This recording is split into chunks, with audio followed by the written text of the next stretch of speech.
आज हम प्राचीन भारत के एक काफी दिलचस्प अध्याय की बात कर रहे हैं। चेदी महाजनपद। जी हाँ। हमारे पास कई तरह के स्रोत हैं। देखिए, वैदिक ऋचाएं हैं, महाभारत है, बौद्ध ग्रंथ हैं। हाँ, काफी कुछ है। तो इन सब से जो एक तस्वीर बनती है चेदी की, उसे समझने की कोशिश करेंगे आज। बिल्कुल। और चेदी उन 16 महाजनपदों में से एक था। मतलब प्राचीन भारत के वो बड़े राज्य या गण राज्य जिनका जिक्र हमें खास तौर पर 6ठी सदी ईसा पूर्व के आसपास मिलता है। हाँ, 16 महाजनपद। लेकिन चेदी की कहानी उससे भी पुरानी लगती है। अलग अलग समय के ग्रंथों में इसका जिक्र आना ये दिखाता है कि ये काफी महत्वपूर्ण रहा होगा। तो इसी महत्व को समझते हैं। सबसे पहले ये राज्य था कहाँ, मतलब आज के हिसाब से अंदाजा। हाँ, तो स्रोत बताते हैं कि ये आज का जो बुंदेलखंड है उसका दक्षिणी हिस्सा। अच्छा, बुंदेलखंड। और जबलपुर का कुछ उत्तरी इलाका, शुक्तिमती नदी के पास का क्षेत्र था ये। शुक्तिमती नदी, जी। और कुछ विद्वान तो ये भी मानते हैं कि मध्य प्रदेश में जो आज चंदेरी कस्बा है, चंदेरी, हाँ सुना है। हाँ, वही शायद प्राचीन चेदी की राजधानी रही हो। ये अपने आप में एक रणनीतिक जगह रही है शायद। और इतिहास की बात करें तो कितना पुराना जिक्र मिलता है, आपने कहा ऋग्वेद में भी। हाँ, ऋग्वेद में चेदी नरेश कशु चैद्य का उल्लेख है। ये तो बहुत ही प्राचीन बात हो गई। हाँ, ये तो वैदिक काल हो गया। बिल्कुल। और एक दिलचस्प बात यह है कि कुछ विद्वानों का मानना है कि यही कशु या कसु, हाँ, बाद में महाभारत में जिनका जिक्र राजा वसु के नाम से आता है, उपरिचर वसु। हाँ, उपरिचर वसु, हाँ। वो शायद यही थे। कहानियों में आता है कि इंद्र ने उन्हें चेदी का राज्य सौंपा था। अच्छा, तो ये कनेक्शन जुड़ता है वैदिक काल से महाभारत तक। हाँ, ये दिखाता है कि कैसे पुराने पात्रों को बाद के युगों में, मतलब नई कहानियों में पिरोया गया। शायद राजनीतिक समीकरण बदले हों या महत्व बढ़ गया हो। लेकिन महाभारत और चेदी की बात हो तो सबसे पहले जो नाम आता है वो तो शिशुपाल का है। हाँ, बिल्कुल। कृष्ण के साथ उनकी जो प्रतिद्वंदिता थी। निश्चित रूप से शिशुपाल को चेदी का सबसे शक्तिशाली शासक माना जाता है। और कहानी तो पता ही है, रुक्मिणी से उनका विवाह होने वाला था।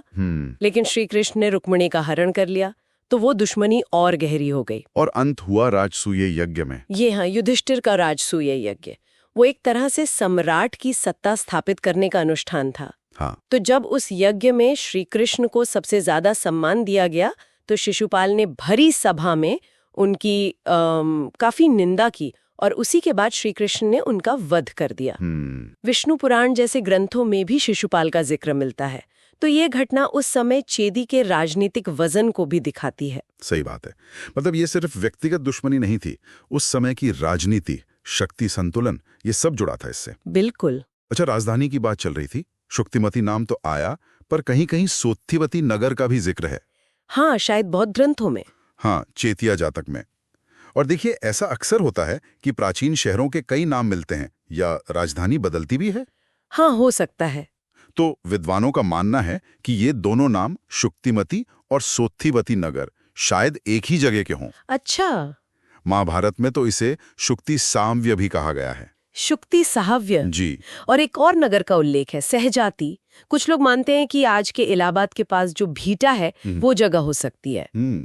चेतिया जातक में तो ये भी जिक्र है कि राजा वसु के बेटों ने हत्तीपुर, अस्सपुर जैसे कई नगर बसाए थे। तो लगता है काफी विकसित क्षेत्र रहा होगा। ये भी बड़ा रोचक है कि एक तरफ महाभारत के कर्ण पर्व में चेदी के लोगों की तारीफ मिलती है, उनकी प्रशंसा की गई है। वहीं दूसरी तरफ वेदव्य जातक जैसे बौद्ध ग्रंथ में चेदी से काशी जाने वाले रास्ते पर डाकुओं का जिक्र है। और यही तो इतिहास की सच्चा असलियत है ना। मतलब कोई एकदम आदर्श तस्वीर नहीं मिलती। अच्छाइयां भी होती हैं, चुनौतियां भी। सही कहा। एक और कड़ी है मिलिंद पन्हो ग्रंथ। वो एक बौद्ध दार्शनिक संवाद है। हाँ, महत्वपूर्ण ग्रंथ है। उसमें चेदी का संबंध चेत वंश से जोड़ा गया है और कुछ अनुमान लगाते हैं कि जो प्रसिद्ध कलिंग राजा खारवेल थे, हाँ, खारवेल, वो भी शायद इसी वंश के थे। तो ये दिखाता है कि चेदी का प्रभाव शायद सिर्फ मध्य भारत तक ही सीमित नहीं था। तो मतलब ये प्रभाव बाद के समय तक भी बना रहा। बिल्कुल। मध्य युग तक आते आते चेदी राज्य की सीमाएं दक्षिण में नर्मदा नदी तक फैली हुई मिलती हैं। नर्मदा तक? हाँ, 9वीं-10वीं सदी के एक नाटककार थे राजशेखर। हाँ। उनकी एक रचना है कर्पूर मंजरी। हाँ, कर्पूर मंजरी।